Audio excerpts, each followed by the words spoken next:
Bismillahi mina shaytaani rajiim bismillahi rahmaani rahiim allahumma salli ala muhammad wa ala ali muhammad asalaamaaleykum wa rahmatullahi wa barakaatu. Yéen ñi seetaan fii ci Thiès TV ñu ngi leen nuyu baax di leen di ziar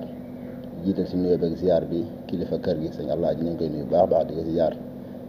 ziar mboolem employé bi nekk ci biir Thiès TV yëpp waaye tamit di ziar kilifa gi nga xam ne moo ñu fa yebal muy sëñ Khalifa Ibrahima Seck di kilifa daara ji ak Oustaz Mouhamadul Mokhtar Diop ak équipe bi nekk ci daara ji yëpp di leen yëgal suñu journée conférence bi ñu jàpp le 3 juillet 2022 fan lañ ko defee ca kanamu daara ja programme bi di tàmbalee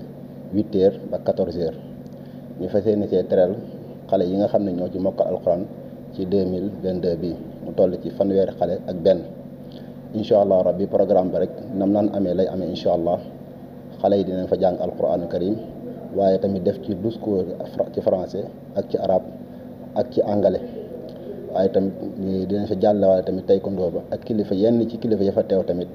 dinañ leen jox parole incha allah rabbi xam naa dañuy jox imam mu gën a yaatal incha allah. gannaaw bu ñu sante yàlla julli ci sayidina muhammad xanaa fedd li nga xamante ni moom nga doon wax rek muy boo nuyoo ñëpp. ñu ngi nuyu képp koo xamante ni kilifa la ca fa mu nekk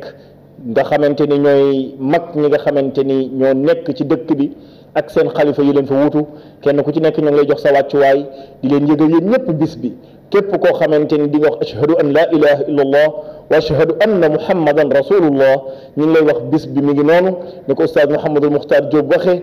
ci ndigalal Serigne Khalifa Ibrahima Seck ak Serigne Mouhamadul Mokhtar ñu ngi woo ñëpp ca bis bi nga xamante ne 3 juillet lay am ca kanamu daara ja ne ko Oustaz Mouhamadul Mokhtar waxee rek nan lay demee mooy bis la boo xamante ne dañoo bëgg a feeñal lañ daan def ca biir daara ja muy jàngale gañ doon jàngale anglais informatique français arabe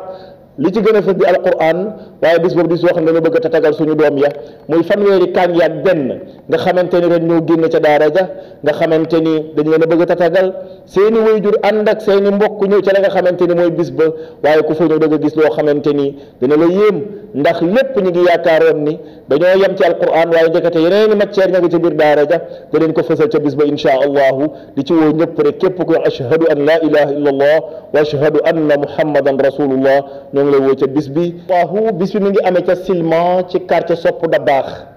nga xamante ni ku fa bëgg a ñëw boo ñëw bu hôpital régional rek sa ndeyjoor ngay jël télé karo bi